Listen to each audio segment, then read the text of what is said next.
Ketika Anda ditilang karena PKB-nya tidak bayar, Anda tunjukkan video ini supaya dipahami oleh polisi lalu lintas di seluruh negara Republik Indonesia. Apakah PKB yang tidak dibayarkan ketika operasi lalu lintas, STNK-nya masih hidup, ditilang polisi, bisa atau tidak? Jawabannya adalah tidak. Kalau ada polisi lalu lintas yang melakukan penilangan, maka polisi lalu lintas itu bisa dilaporkan tindak pidana pasal 333 KUHP, merampas kemerdekaan seseorang, karena tidak ada dasar hukumnya. Ancaman pidana bagi polisi itu adalah 8 tahun penjara. Ini tidak main-main loh. Nah, saya jelaskan sekarang dasar hukumnya. Pertama kita mulai dari STNK. STNK ini selalu ada 2 lembar.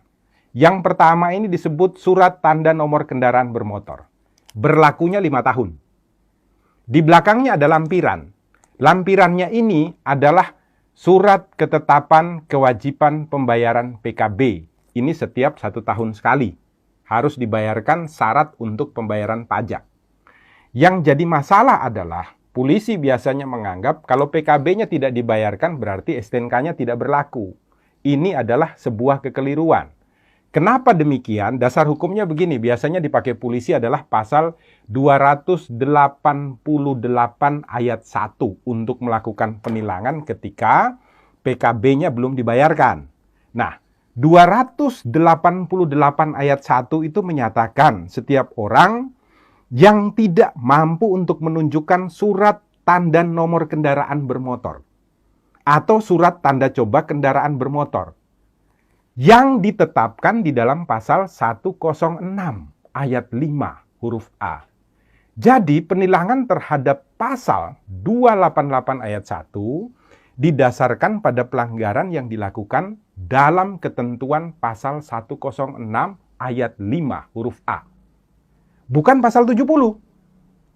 Di mana di sana dikatakan dengan tegas dan jelas kalau Anda tidak memiliki STNK, Anda tidak memiliki surat tanda coba kendaraan bermotor, maka ketika motor atau kendaraan yang Anda pakai jalan di jalanan raya ditangkap oleh polisi, bisa dilakukan penilangan dengan pasal 288 ayat 1. Nah, sekarang kebanyakan polisi lalu lintas mengatakan ada ketentuannya. Di mana? Di dalam pasal 70 ayat 2. Saya bacakan ya, pasal 70 supaya semuanya tidak bingung. Pasal 70 ayat 2 mengatakan, surat tanda nomor kendaraan bermotor dan tanda nomor kendaraan bermotor berlaku selama 5 tahun. Garis bawahi dulu. Berlaku selama 5 tahun. Koma, yang harus dimintakan pengesahannya setiap tahun. Garis bawahi ya, yang harus dimintakan pengesahannya setiap tahun. Anda harus baca penjelasannya, Pak Polisi. Nah, di dalam penjelasan daripada pasal 70, ini secara tegas dikatakan ya, ayat 2.